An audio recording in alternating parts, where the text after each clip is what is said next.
households without labor capacity. So we only work with the households that had the labor capacity. In addition, for the first cohort, which was the pilot phase of the program, we targeted as many households which were on the government social cash transfer program.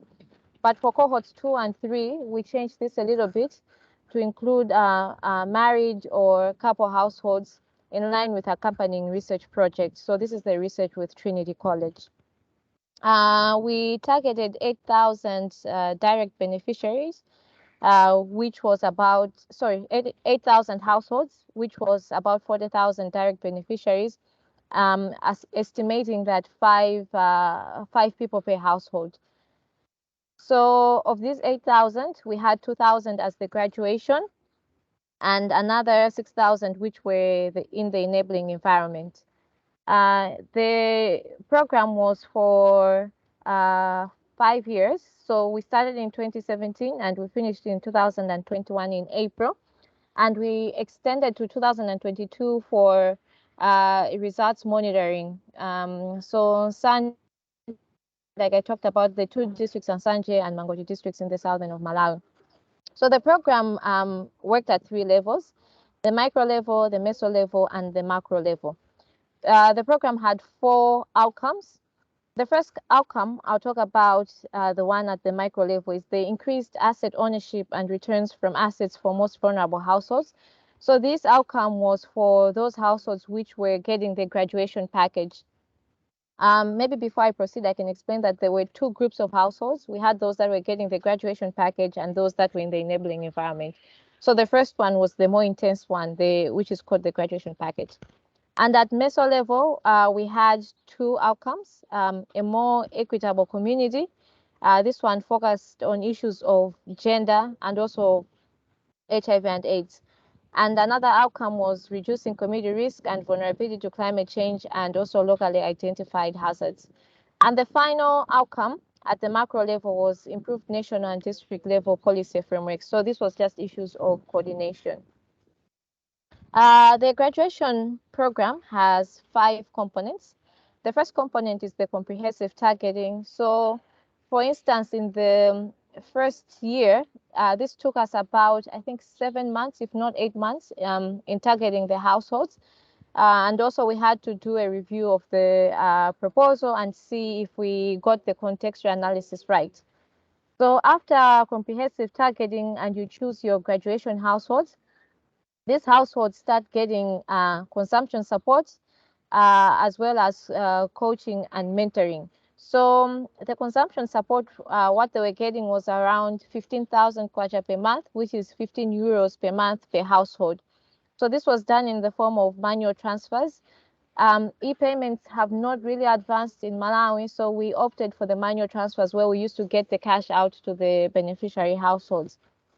The third component of the program is skills training and coaching. So the households went through different types of trainings, which I'll talk about in later slides, so I don't have to repeat it. And then the fourth component was on savings and financial access.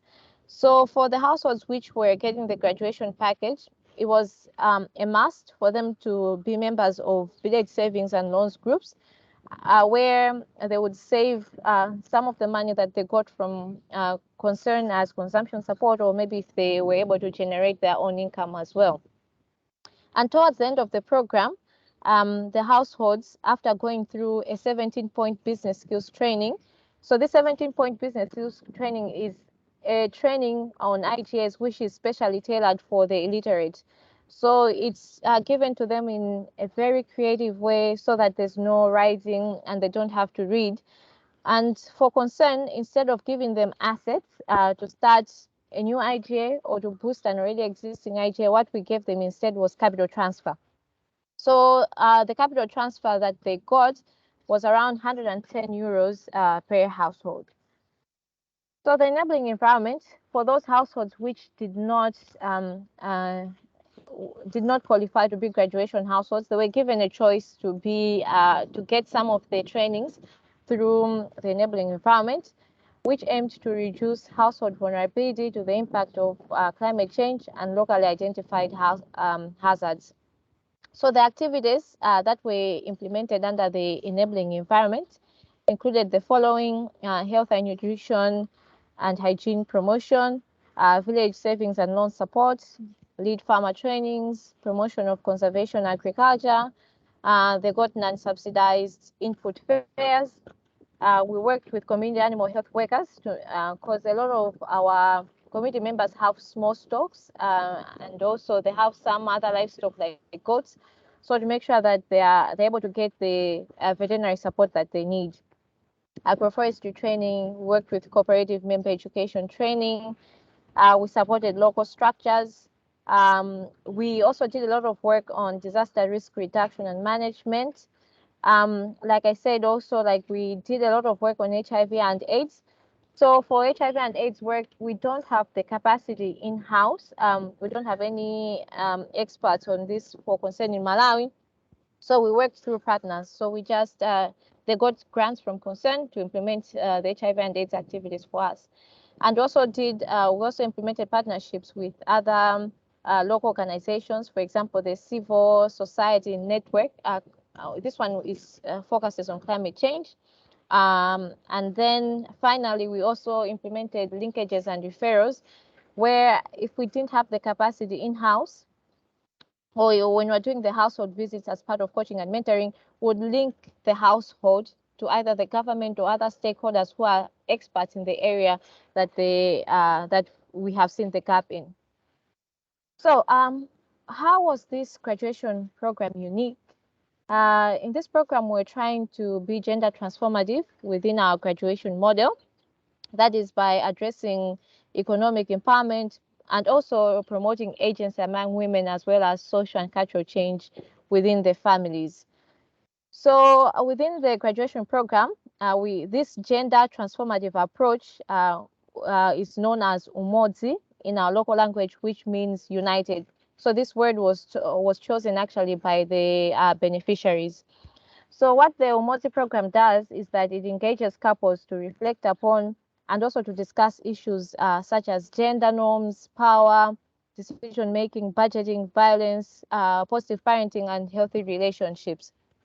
So the umodzi curriculum is actually a year-long curriculum, and one module is administered per month. And each of the households that are part of the graduation program go as couples. So that's why it's gender transformative and different in a way. So this training aims at transforming gender and power relations among the targeted couples. There was one shortcoming, though, within this graduation program, where we didn't address these gender transformative issues at the community level, which was expected also because we're trying to learn also if it works. And also the learning from this research will help us on how we can expand and adopt this curriculum for the broader community.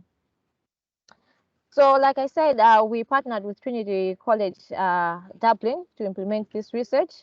So the research had 3 treatment arms, and in each treatment arm, there were 600 households in each. And this, each of these 600 households got the basic graduation package, and also we had a control arm, which, as concerned, we really didn't know which the households were. Only Trinity College and also an independent evaluator knew the households. So the research primarily wanted to learn whether the gender of the graduation program recipient mattered. That is, issues of female empowerment, spousal cohesion, and intimate partner violence, and also ultimate welfare outcomes. And the other research question which we wanted to answer was, what is the impact of an add-on couples empowerment training that is transforming gender and power relations on graduation and also ultimately on social protection outcomes? So initial learnings from our M&D program data in terms of the umodzi, or the gender transformative approach, were that there was increased women's participation in household decision making. There was increased shared family vision, improved attitudes towards gender equality by both the men and the women. There was a decrease in acceptability of violence, because there's a general belief here in Malawi that if a man beats you, then he loves you. he's just showing his love. You've made him angry, and as a woman, you have to accept that he'll be violent if you make him angry. There was also reduced inequalities on household roles and also conjugal rights. Issues of marital rape sound very strange for the communities here in Malawi. So us talking about it during these sessions brought up some very interesting discussions. And also we found that we built social resilience, and also transforming gender and power relations impacts on household graduation from extreme poverty by fostering economic cooperation between the couples. So the research estimated that what role gender plays in the graduation model by estimating the impacts of three distinct versions of the intervention on gender empowerment and household welfare outcomes. In short, what we're saying is that the three treatments that were there in the graduation were that in the first treatment, the graduation program targeted the women in the household. When I say that we targeted the women in the household, what I mean here is that the primary recipient was the woman. So she's the one who went to receive the cash, and she's the one who participated in the trainings. The second treatment were where the graduation program targeted the men in the household. So he received the cash and he went to attend all the trainings. And the third treatment, this is where the graduation program targeted the women again, but then this group of households got an additional couples empowerment training called the Transforming Gender and Power Relations, basically the UMODS, or the Gender Transformative Package.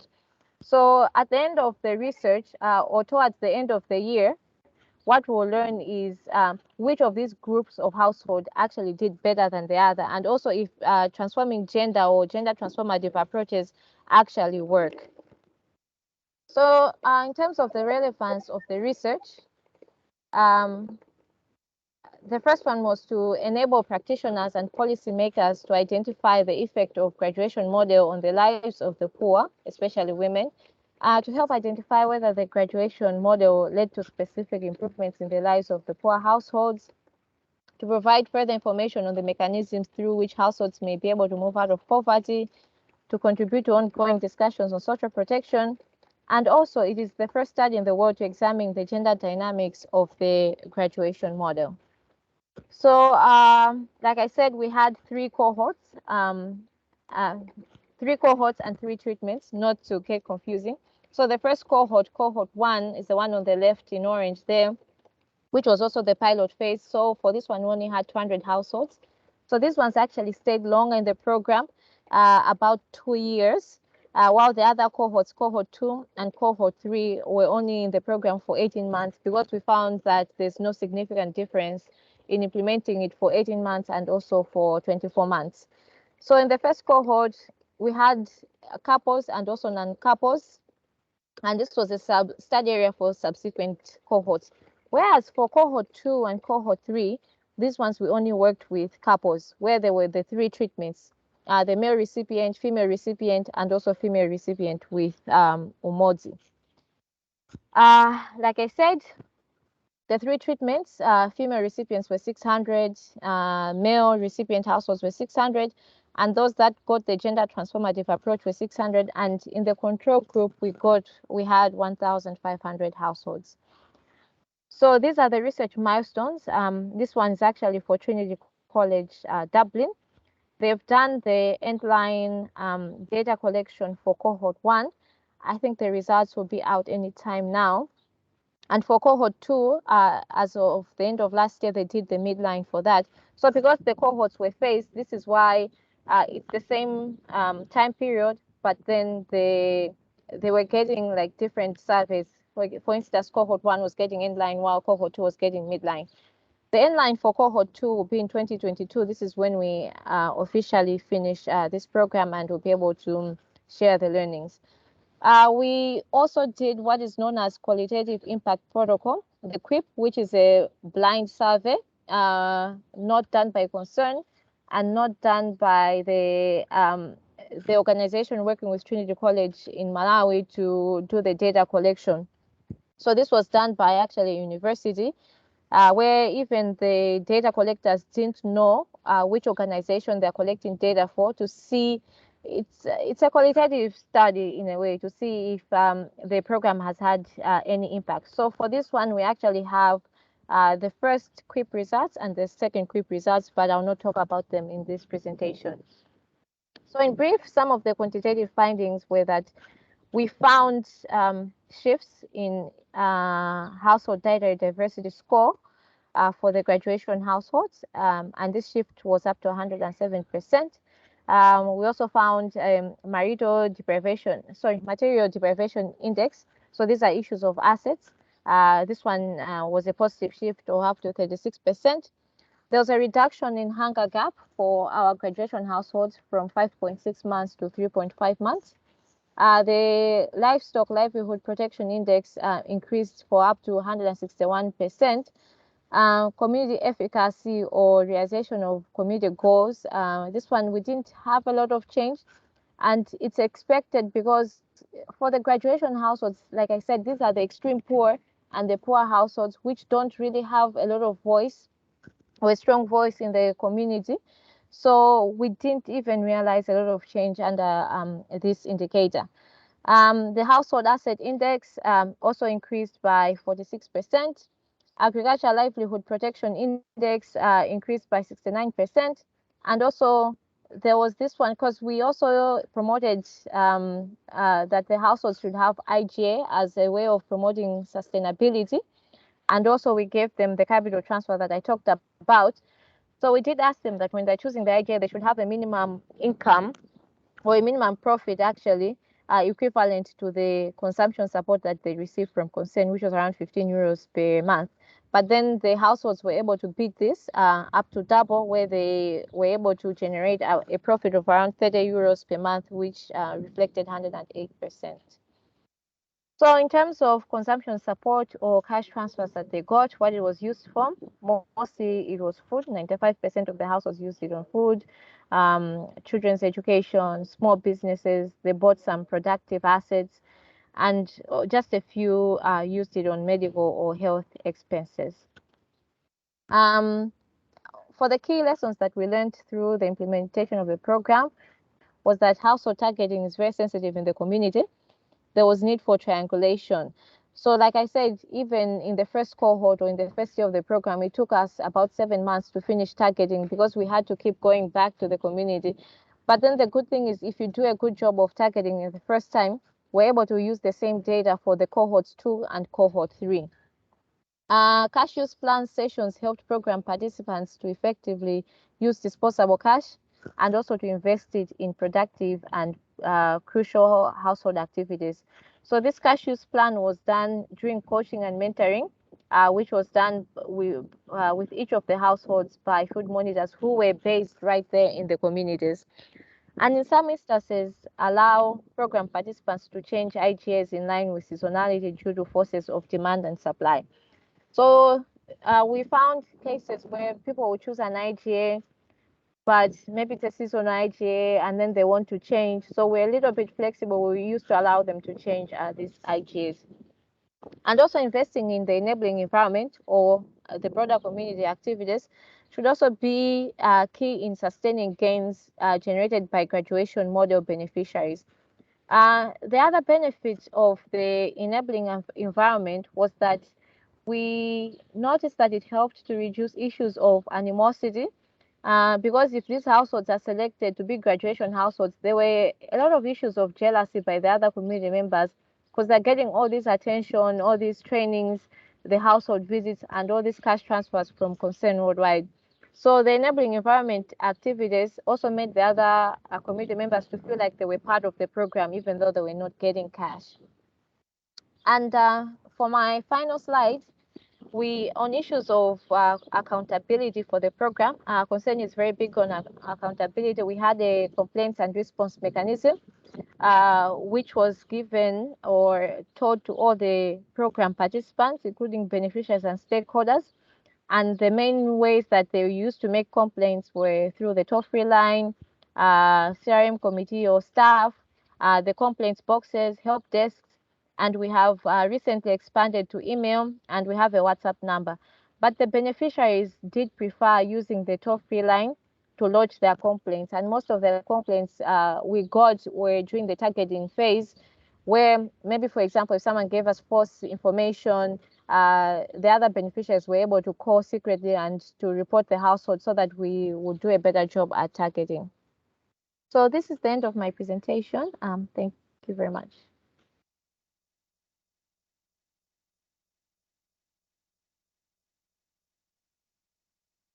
Thoko, thank you very much. And we didn't have to worry about technology at all. It was crystal clear. Yeah.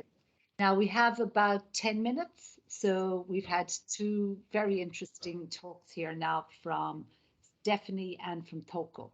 So can I invite any questions or comments, please? Helen. Please, I have a quick question because I know we don't have much time. My question to Coco is this. This model, is it a transferable one globally, or is it just for the African continent? Thank you. It's transferable globally because we adopted it from Bangladesh actually under BRAC. They were the first to implement the graduation. So we tweaked it to fit the Malawian context.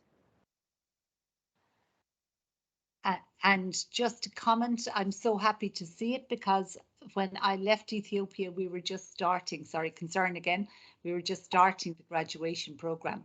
And I was very nervous about it because it's so targeted. And I really hadn't got a comprehensive view of the findings until now, which, you know, so thank you so much for that, Thoko, and congratulations on, you know, applying your research to such effect. Thank you. Now I have DSA nutritionist there. Sorry, I'm not sure who this is. Can I invite you? Oh, sorry, I'm not sure if it's me. I just had a question for Stephanie, and thanks to both speakers, really, really good, excellent, stimulating talks. Can I just ask Stephanie, in terms of the method, the Chirony, I think I'm pronouncing it wrong, sorry. Your method, can I ask, I can see the advantages of it, but just on a very practical, maybe insights in terms of, you know, what is the sense from the NGOs that maybe might have to start to think about this as a method for some of their projects, and what would you see as some of the disadvantages of this? Is there like certain projects that may be, you know, quite innovative projects, or projects that maybe might not necessarily tick all the boxes, and that might be at risk of being sidelined? Thanks. Yeah, so I mean, this method is really around kind of exploring where our evidence gaps are, what our research priorities are, to try and fill evidence gaps, and includes kind of a range of stakeholders who feed into the survey, from like academics who are conducting more academic research to kind of more implementers, people in the field who are able to feed into it to really prioritize where they think the gaps are and what are the research priorities. So it's really trying to get a kind of consensus from various stakeholders working in the area so that we have a more targeted plan over whatever the time scale is, the next 5 to 10 years, of where we want to focus research in an area. And that can be kind of more academic based, like research studies, or more kind of implementation based research. And as you could see from the exercise that we carried out, people who fit into the survey actually really prioritize the more development, implementation of intervention research and programs, rather than kind of more academic based exploration. So it's really trying to kind of develop a roadmap of where we need to be going and trying to kind of inform next steps around research, rather than kind of concretely, then the next step would be kind of who is going to feed into that process, who is best placed to answer those research questions going forward. Thank you, Stephanie. We can take one more question or comment, I think, before lunch.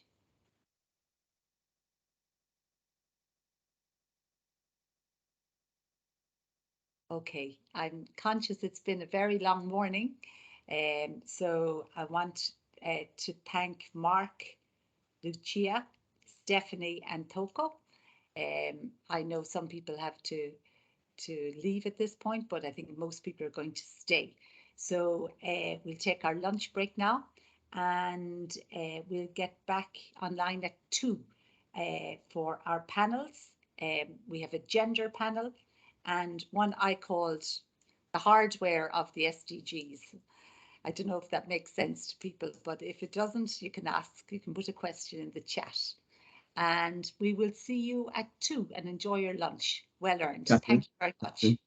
just before we you. break, Catherine, Thank you. can I just ask people to put in the chat if they would like the gender panel or the water and health panel? Just a simple, just so it's easier when we come back, I can put them into breakout rooms. Okay. If I just chat. type in gender here, Brian, and send it. Exactly. Just if you want. Yeah, Like exactly. that. Yeah. Just Okay. into the chat. Yeah. And we'll take 5 minutes when we come back just to sort everyone out into the breakout rooms. Thanks very much. Thanks, folks.